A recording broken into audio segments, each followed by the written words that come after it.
आवाज आ रही है?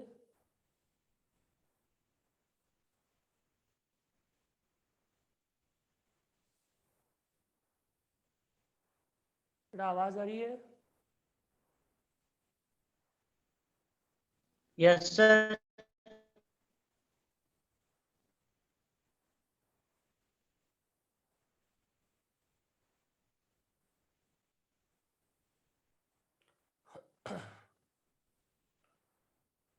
बेटा कल कौन सा टॉपिक पढ़ रहे थे हम? Good afternoon sir. Good afternoon. कौन सा टॉपिक पढ़ रहे थे कल?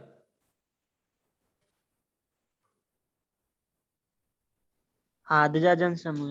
हादजा जन समूह, यानी कि एक ऐसी प्रजाति जो कहने को यह हो सकता है कि शिकारी संग्राहक समाज में आती है, जिनका जो काम है वो जंगलों में रहते हैं और शिकार करते हैं। ये कह सकते हैं कि उनमें ज्ञान का अभाव है और एक प्रकार से एक आदिवासी जो जाति है या जनजातीय जो जाति है उसकी तरह दिखने वाले ये लोग हैं। अफ्रीका महाद्वीप की हम बात करें, अफ्रीका महाद्वीप में दो ऐसी प्रजातियां मिली हैं जो शिकारी संग्राहक समाज से मिलती है। दोनों की कहानियां मैंने आपको बताई। एक तो आपके हो गया हादजा जनसमूह और एक आपके हो गया कुंगसेन।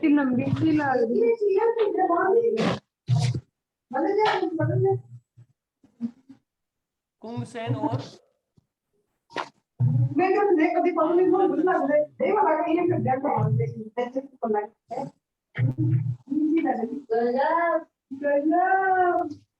ललिता आवाज आ रही है बेटा? स्पीकर बंद कीजिए। Yes sir. यानी कि दो प्रजातियां हैं, कुंगसेन और एक हादजा जनसमूह है। कुंगसेन के बारे में छोटी सी कहानी है कि एक अफ्रीकन जो पशुचारक समूह का व्यक्ति है इनसे मिला, तो वो जब वो वहां उस जगह गया जहां पर कुंगसेन शिकारी प्रजाति रहती थी, तो वहां पर बड़े बड़े बालू की टीले के ऊपर पांव के निशान थे। और जैसे वो वहां पर पहुंचा तो कुंगसेन जो शिकारी प्रजाति थी वो उससे डर गए और डरकर छुप गए। तो जब उस व्यक्ति को ऐसा लगा कि यार ये तो ऐसे लोग हैं जो हमसे बहुत ज्यादा डर रहे हैं, तो अगर हम इनके ऊपर अधिकार करेंगे तो तुरंत अपना अधिकार यहां पर हो जाएगा। और उन्होंने वहां जाकर क्या कर लिया, अपना अधिकार कर लिया। तो यह है कुंगसेन प्रजाति, शिकारी प्रजाति जो डरते हैं। आप देख लीजिए, जंगली लोगों को देख लीजिए आप, जंगली लोग बहुत ज्यादा डरते हैं, छिपके रहते हैं, शिकार की तलाश में रहते हैं, जंगलों में रहते हैं, आदिवासी टाइप में, किसी मूवीज में या कहीं देखा होगा। तो इस प्रकार से जो दो जातियां ऐसी है शिकारी संग्राहक समाज जिनके बारे में हम जानने का प्रयास कर रहे हैं, एक तो आपके कुंगसेन शिकारी समाज है और एक है हादजा जनसमूह। कुंगसेन के बारे बता दिया मैंने आपको कि एक ऐसी प्रजाति जो अफ्रीका महाद्वीप का जो एक कालाहारी मरुस्थल है, अफ्रीका महाद्वीप में कालाहारी मरुस्थल है, वहां पर पाई जाती है प्रजाति। तो ये एक प्रकार से आदिवासी है, जनजाति है, जिन्हें समझ नहीं है, ना कपड़े पहनने का ढंग है ना कुछ है, बस एक आदिवासी जीवन जीते हैं। तो जैसे वहां पर लोग गए पशुचारक लोग, तो ये लोग क्या है, डरकर छिप गए, सामने नहीं है, डरने लग गए। तो इन लोगों को ऐसा लगा कि यार ये प्रजाति जो है वो क्या है, हमसे डरती है, तो इनके ऊपर तो हम आसानी से क्या कर लेंगे, अपना अधिकार कर लेंगे। ऐसा उन्होंने अधिकार कर लिया। अब दूसरी तरफ आ जाओ, आपके हादजा जनसमूह है जो अफ्रीका में एक झील है, लेक इयासी,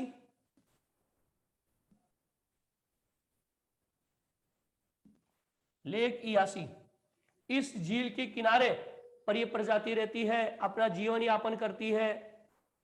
अधिकांश जो क्षेत्र है वो इसका नदी घाटी के किनारे ही है और ज्यादा अहम जो काम करते हैं वो करते हैं शिकार करने का। यानी कि यहाँ की जो प्रजाति है, जो हादजा जन समूह है, शिकारी संग्राहक समाज, वो क्या है, शिकार करता है, अपने साथ साथ जंगली जानवरों को पालता भी है, जिनके नाम मैंने कल आपको बता दिए थे। उसके बाद में हाथी को छोड़कर ये सभी जो जानवर हैं उनका क्या करते हैं, शिकार करते हैं। और मौसम के परिवर्तन के साथ साथ ये क्या करते हैं, अपनी जो जगह है उसको भी क्या है, छोड़कर चले जाते हैं। अधिकतर रूप में यहाँ की जो लोग हैं हादजा जन समूह के, वो क्या खाते हैं, मांस का सेवन खाते हैं। प्लस जो भी संसाधन है, प्रकृति से मिलने वाले जो भी संसाधन है, उसके ऊपर ये अपना कोई भी हक नहीं जताते हैं। जैसे कोई भी चीज मिल गई तो उसके ऊपर अपना हक नहीं जताएंगे, कोई भी शिकार कर लिया उसके ऊपर अपना हक नहीं जताएंगे, सबको कॉमन रूप से बांध रखा है। तो इस प्रकार के लोग थे आपके हादजा जन समूह के लोग। ठीक है,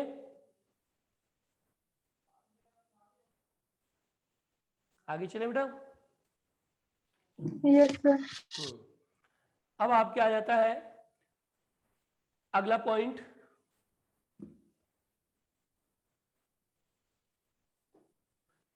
कौन सा है? शिकारी संग्राहक समाज।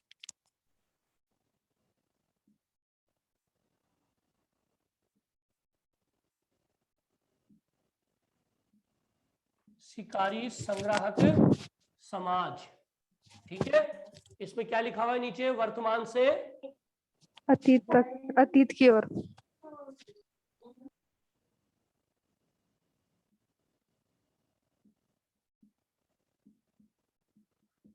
अब एक चीज देखिए आप, हमने जो चैप्टर पढ़ा समय की शुरुआत से अब तक जो हमने चीज पढ़ी वो पढ़ी अतीत से वर्तमान की ओर। अतीत से पढ़ रहे हैं, 360 लाख वर्ष पहले से पढ़ रहे हैं, आते आते 2 लाख वर्ष पे आ गए। इसमें हम देखेंगे वर्तमान से अतीत की ओर, यानी कि अब तक हमने जो अध्ययन किया वो किया अतीत, जो हमारा बीत चुका है पास्ट, वहां से हम वर्तमान में आ गए। और अब इस टॉपिक में हम देखेंगे वर्तमान से अतीत में जानने का प्रयास करेंगे हम। किसमें? शिकारी संग्राहक समाज, वर्तमान से अतीत की ओर। ठीक है,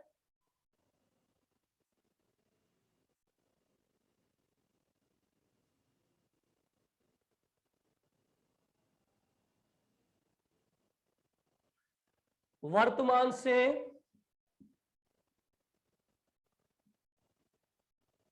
अतीत की ओर जाना।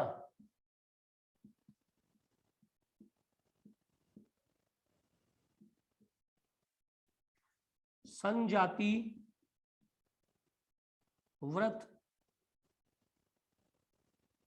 अध्ययन कहलाता है। ये याद रखेंगे कि अभी पहले तो हम अतीत से वर्तमान में आ रहे थे, अब हम थोड़ा सा वर्तमान से अतीत में जाएंगे। तो वर्तमान से अतीत जब हम जा रहे हैं तो इसका जब हम अध्ययन करेंगे तो ये कहलाता है आपके संजाति व्रत। संजाति व्रत का मतलब होता है एथनोग्राफी। एथनोग्राफी, एथनोग्राफी यानी कि एथनोग्राफी क्या है कि वर्तमान से अतीत की ओर जाना और फिर उस चीजों का क्या करना? अध्ययन करना। क्या कहलाता है? एथनोग्राफी। अब इसमें क्या है? क्या अध्ययन होगा? मानव के रहन सहन, उसके खान पान, यानी कि एथनोग्राफी क्या है, किसका अध्ययन करती है? वर्तमान से जब अतीत में हम जा रहे हैं तो उस दौरान मनुष्य का जो रहन सहन है, उसका खान पान है, उसकी आजीविका के साधन है, उसकी जो टेक्नोलॉजी है, उन सभी की जांच की जाती है।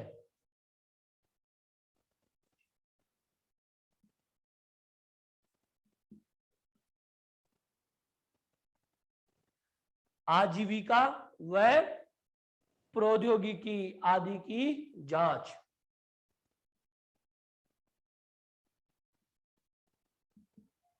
ये कहलाता है आपके संजाति व्रत, एथनोग्राफी।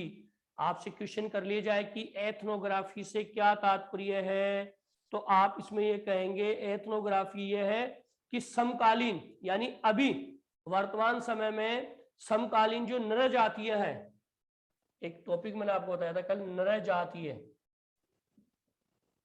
नर जातीय समूह है। वर्तमान में समकालीन जो नर जातीय समूह है उस समूह का अध्ययन होता है। हर चीज का विश्लेषण तैयार किया जाता है। उसका रहन सहन कैसा है, उसका खान पान कैसा है, उसकी आजीविका के साधन कैसे हैं और उसकी प्रौद्योगिकी कैसी है, इन सभी का क्या किया जाता है? अध्ययन किया जाता है। नर जातीय समूह क्या है? यानी कोई बताओ बेटा, नर जातीय समूह है। कल मैंने आपको बताया था नर जातीय समूह से क्या तात्पर्य है।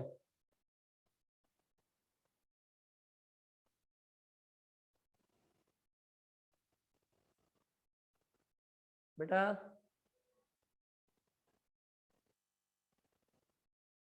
Lalita, yes sir. नर जातीय समूह कल बताया था, यस।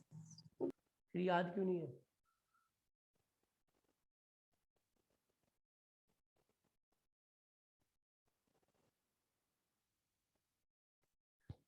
दोबारा से देख लीजिए। नर जातीय समूह है, यानी कि नर जातीय समूह क्या है? एक ऐसा नस्ली जनजातीय समूह है।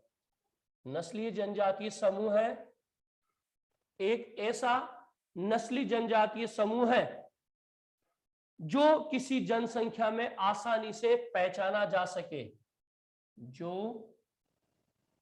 किसी जनसंख्या में आसानी से पहचाना जा सके। यानी कि नर जातीय समूह क्या है? एक ऐसा समूह है लोगों का एक ऐसा समूह है जो जनजातीय है, नस्लीय जनजातीय समूह है, और किसी भी जनसंख्या में इन लोगों को खड़ा कर दो, इनको आसानी से पहचान सकते हैं। जैसे आम व्यक्ति खड़े हैं, आप और हम खड़े हैं, और इनमें एक आदिवासी को खड़ा कर दिया तो वो दूर से पहचान में आ जाएगा कि यार ये तो आदिवासी है। तो ऐसे ही नर जातीय जो समूह है, नस्लीय जनजातीय समूह है, वो एक प्रकार का क्या है? आदिवासी समूह है, जिसके लिए कहा गया है कि नर जातीय एक नस्लीय जातीय जनसमूह है जो किसी भी जनसंख्या में अगर खड़ा हो जाता है तो इसको आसानी से पहचाना जा सकता है। ठीक है,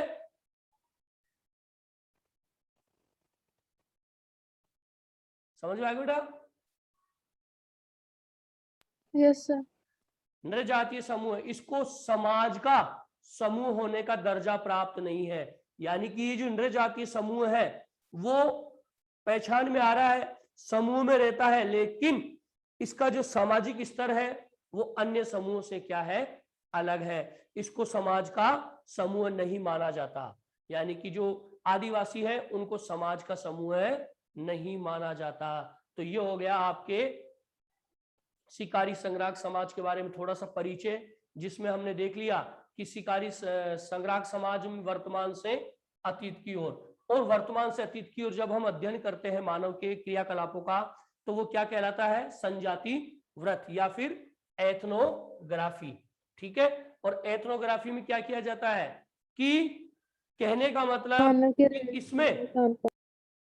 बेटा क्या बात है?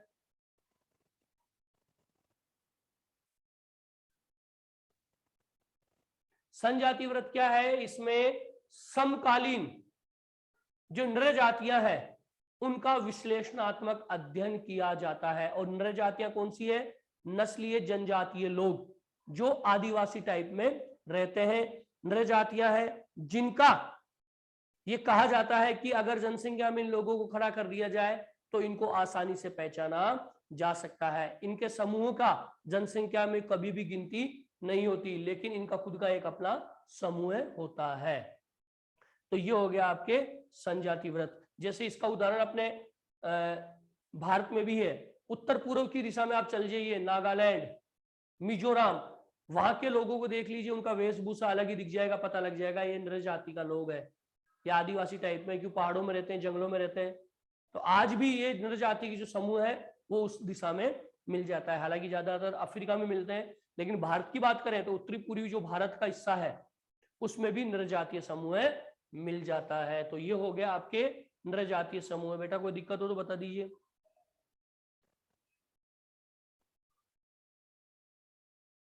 समझ में आ गया? Yes sir. Sonu yes sir. समझ में आ रहा है? Yes sir.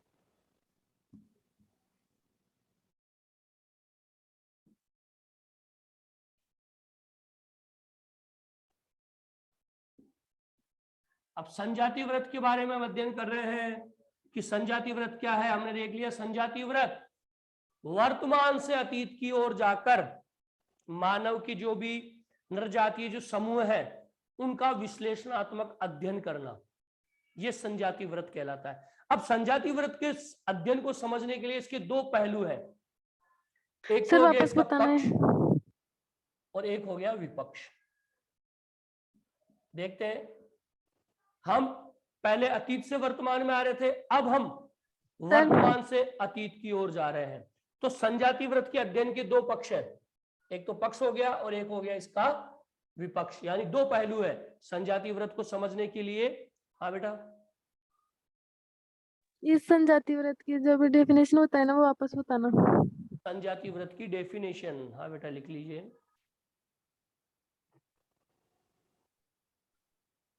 सर बोलो। वर्तमान से अतीत की ओर, वर्तमान से अतीत की ओर जाना,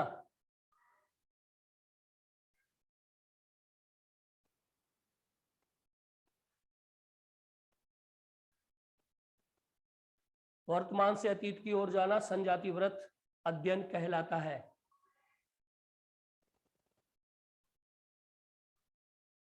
इसमें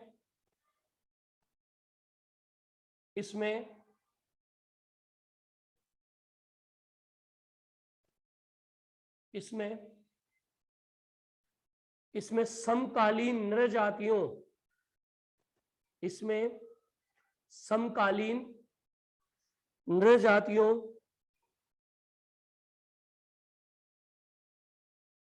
नृजातीय समूह का इसमें समकालीन नृजातीय समूह का विश्लेषणात्मक अध्ययन किया जाता है। इसमें नृजातीय समूह का विश्लेषणात्मक अध्ययन किया जाता है, जैसे कि उनके रहन सहन, खान पान, आजीविका व प्रौद्योगिकी, जैसे कि उनके रहन सहन, खान पान, आजीविका और प्रौद्योगिकी।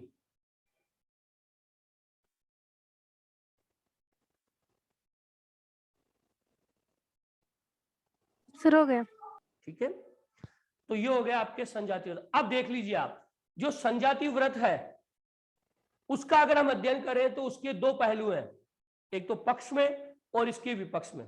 ठीक है, अब इनके बारे में पता लगाना है कि भाई संजाति व्रत का पक्ष तो क्या है और इसका विपक्ष क्या है। तो कुछ जो इतिहासकार हैं वो हमारे ये कहते हैं कि आज से 20 लाख पहले, 20 लाख वर्ष पहले, यानी इसके पक्ष की बात कर रहे हैं कि संजाति व्रत का हमारे जीवन से संबंध है कि नहीं है।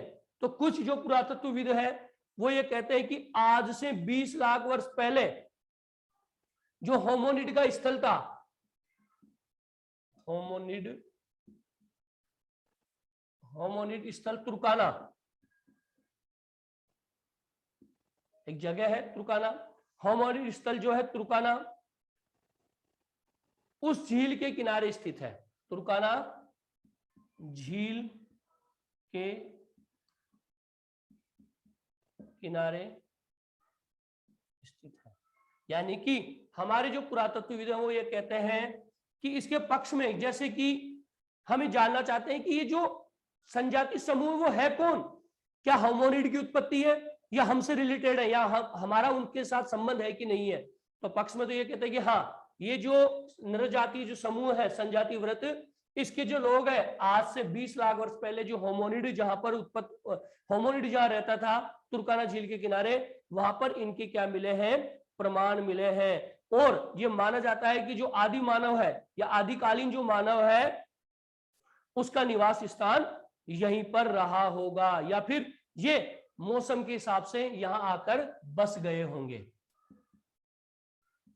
यानी है तो वही संजाति व्रत में। ये कुछ विद्वान ऐसे कहते हैं कि ये जो संजाति व्रत के जो लोग हैं, नरजातीय समूह है, जो आदिवासी हैं, उनके लिए कहा गया है कि होमोनिड जहां रहते थे वहीं पर जब होमोनिड चले गए तो यहाँ पर ये जो लोग थे, मौसम में जब परिवर्तन हुआ तो ये लोग इस तुर्काना झील के पास आकर रहकर रहने लग गए और यहीं पर बस गए। तो कुछ लोग इस चीज को मानते हैं कि भाई इनका सीधा सा संबंध जो संजाति व्रत के जो नृजातीय जो लोग हैं उनका सीधा संबंध किससे है, होमोनिड के स्थल से। तो उनको एक ही मानते हैं कि भाई ये लोग क्या है, एक ही है, ठीक है। और जो होमोनिड में विशेषता पाई जाती थी वही किस में पाई जाती है, हादजा जनसमूह के लोगों में और कुंगसेन समाज में। हादजा व कुंगसेन, यानी कि जो हादसा और कुंगसेन के लोगों की विशेषताएं थी वो किस प्रकार की थी, होमोनिडो की तरह। तो ये कहा जाता है कि ये जो नरजातीय जो समूह है वो क्या है, होमोनिड से संबंध रखता है। ये इसके पक्ष में आ गया, ठीक है। अब कुछ विद्वान ऐसे कहते हैं कि तथ्य और जो आंकड़े हैं ये हमने जो देखा है उसके अनुसार ये लगता है कि ये इनसे क्या है, अलग है। क्यों? क्योंकि ये लोग शिकार और संग्रहण के अलावा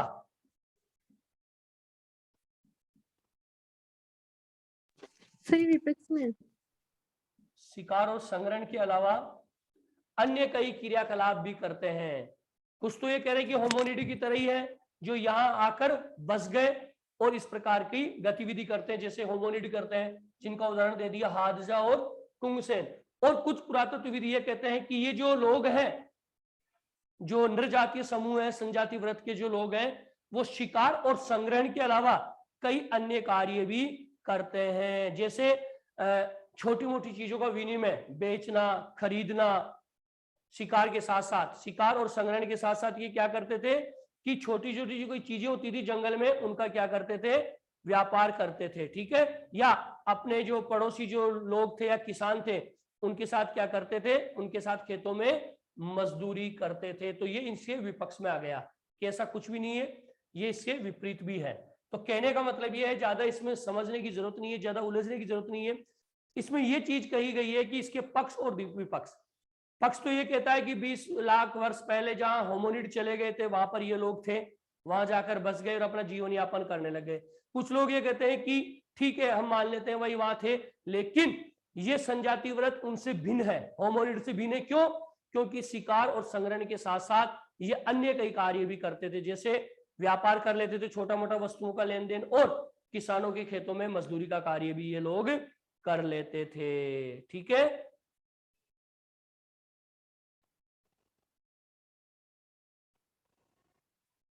समझ में आएगा बेटा? Yes sir. Yes sir. अब आगे चलते हैं। लगभग ये आपके जो चैप्टर है वो समाप्ति की ओर है। लास्ट इस चैप्टर का आ चुका है मोड। पहला चैप्टर आपकी कंप्लीट हो जाएगा।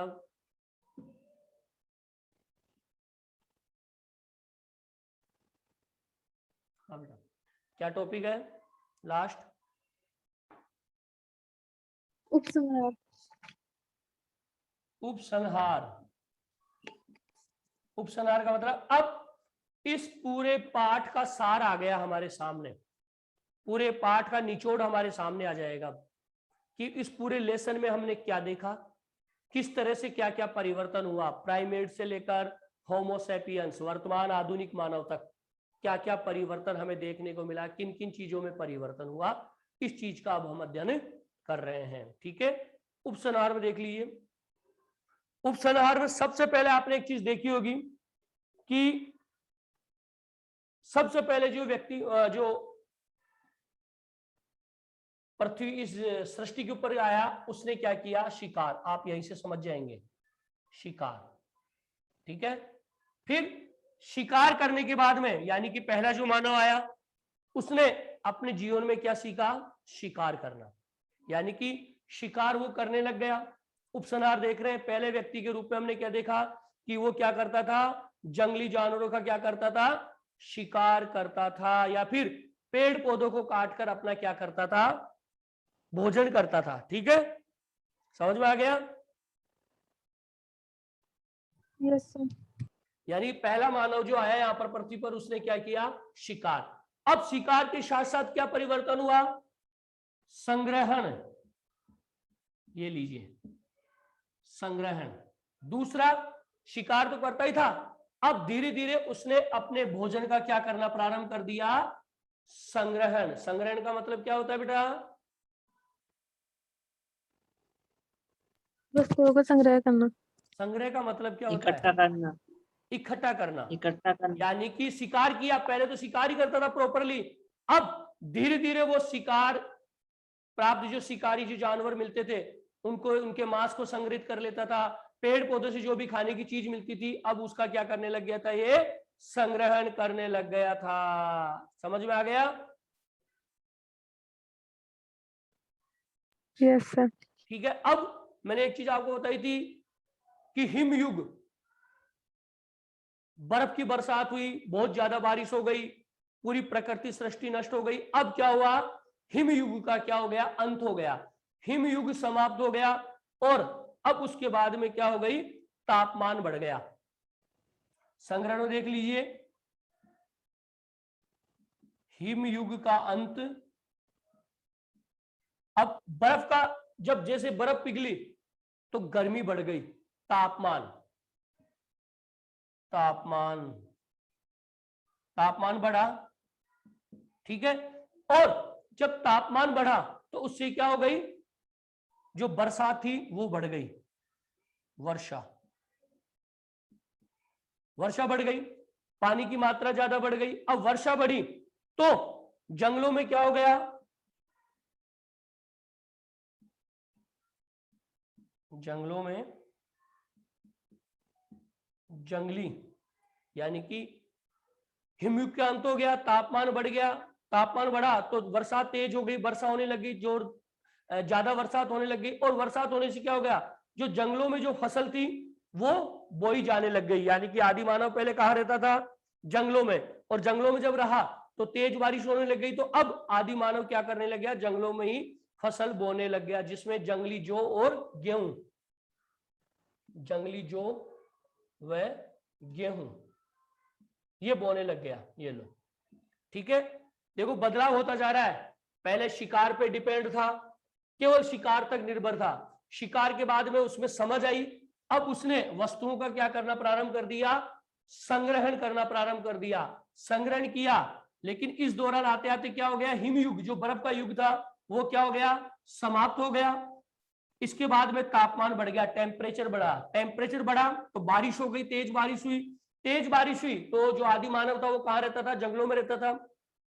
तेज बारिश के बाद में उसने क्या किया? जो जंगलों में जब रहता था तो इन जंगलों में अब वो क्या करने लग गया? बारिश के पानी से जंगली जौ और गेहूं की खेती करने लग गया। ठीक है। अब खेती करने लग गया तो सीधी सी बात है, खेती के साथ साथ संग्रहण के बाद में खेती, ये लो खेती हो गया, ये खेती वाला टॉपिक आ गया, प्लस पशुपालन। वो खेती करने लग गया। अब खेती की तो उसे पशुपालन करना भी आ गया। अब वो खेती के साथ साथ पशुओं को पालने भी लग गया। यानी कि खेती हुई, बरसात हो गई, पानी हो गई, अब उसकी जो स्थिति थी, जो परिस्थितियां थी वो अनुकूल हो गई, इसके पक्ष में हो गई। और खेती के साथ साथ अब वो पशुपालन का कार्य भी करने लग गया और एक जगह रुककर वो सारे कार्य अब करने लग गया। जब वो एक जगह रुका तो जनसंख्या वृद्धि हुई। जनसंख्या वृद्धि, बस सीधी सी बात है, एक व्यक्ति रह रहा है, 2 व्यक्ति रह रहे हैं, 4 व्यक्ति, 5 व्यक्ति, जनसंख्या ऐसी तो बढ़ती है। तो जब जनसंख्या वृद्धि हुई तो उसे और ज्यादा चीजों की आवश्यकता होने लग गई। भाई जनसंख्या बढ़ेगी तो वस्तुओं की आवश्यकता भी बढ़ेगी कि नहीं बढ़ेगी? बढ़ेगी। बढ़ेगी, सीधी सी बात है भाई। लोग ज्यादा हो रहे हैं तो खाने की चीज भी ज्यादा चाहिए, ऐसा तो नहीं कम कर देंगे।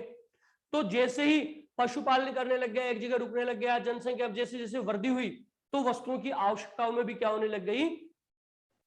वृद्धि, यानी आवश्यकता ज्यादा हो गई। और जब आवश्यकता ज्यादा हुई तो इसने खेती और पशुपालन को क्या कर दिया? बढ़ाना प्रारंभ कर दिया। यानी कि जनसंख्या वृद्धि के साथ ही इसने अनाज का जो उत्पादन था वो ज्यादा करने लग गया है।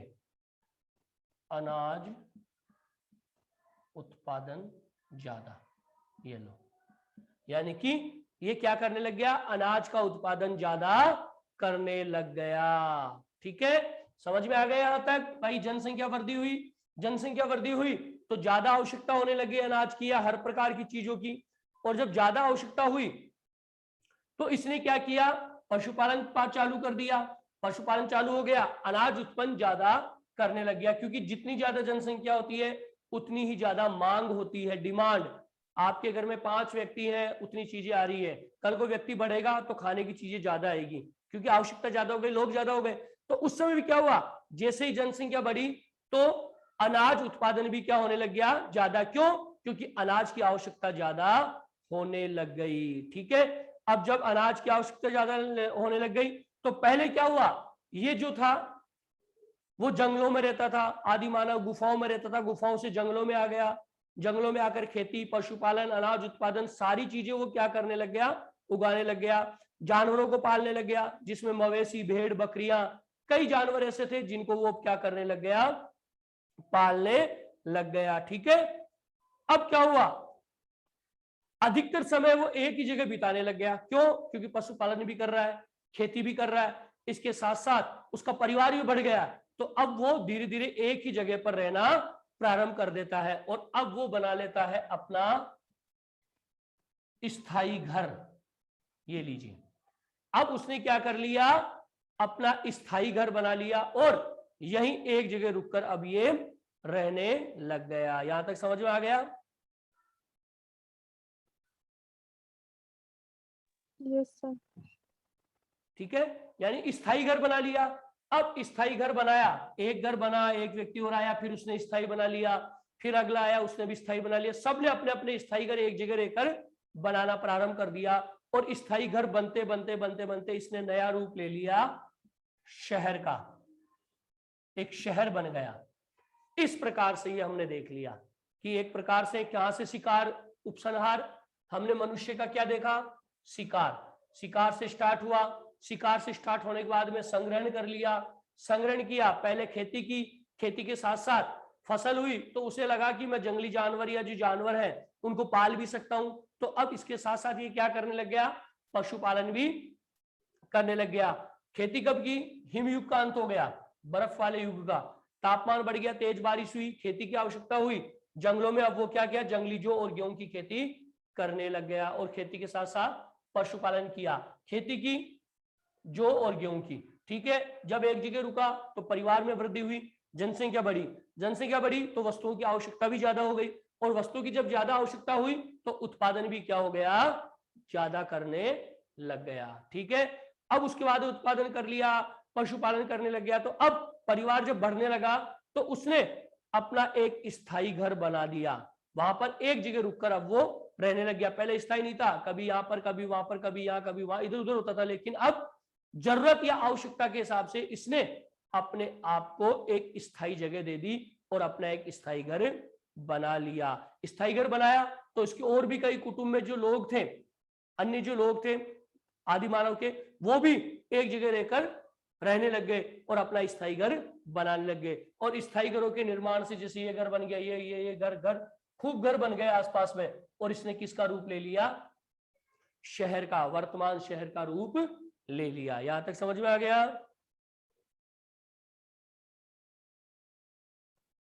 Yes sir. अब खेती और पशुचारण करने लग गया, जिससे कई प्रकार के परिवर्तन हो रहा है। परिवर्तन में आ गया कि अब वो ऐसे बर्तन बनाने लग गया, पहले जो बर्तन बनाते थे वो उच्च क्वालिटी के नहीं थे, उसमें किसी चीज को ज्यादा समय तक रख नहीं सकता था, लेकिन अब जैसे ही इस प्रकार की सुविधाएं हुई तो वह अब इस प्रकार के बर्तन बनाने लग गया जिसमें अनाज और जो उपज होने वाली चीजें थी उसको आसानी से रखा जा सके। अनाज व उपज, यानी जो भी चीज होती थी उपज, उत्पादित या जो अनाज होता था, ऐसे बर्तन बनाए उसने कि जिन बर्तनों में अब वो इन चीजों को क्या करने लग गया, रखने लग गया। ठीक है, और कई प्रकार के ऐसे चूल्हे बना लिए जिसके ऊपर वो क्या बनाने लग गया, अब खाना बनाने लग गया। चूल्हे का आविष्कार हमने देख लिया था, क्या क्या चीज की थी, खाना बनाने लग गया। उसके बाद में ऐसे उपकरण बनाए, ऐसे उपकरण जो किसमें काम आते, खेती में। पहले खेती किस प्रकार से करता था, बहुत मुश्किल से, हल नहीं था, किस प्रकार से खेती करेगा, लेकिन धीरे धीरे जब उसके माइंड का विकास हुआ, डेवलप हुआ, तो उसने खेती के नए नए उपकरण बनाना भी प्रारंभ कर दिया। आज आप खुद देख लीजिए टेक्नोलॉजी कितनी जबरदस्त हो गई है।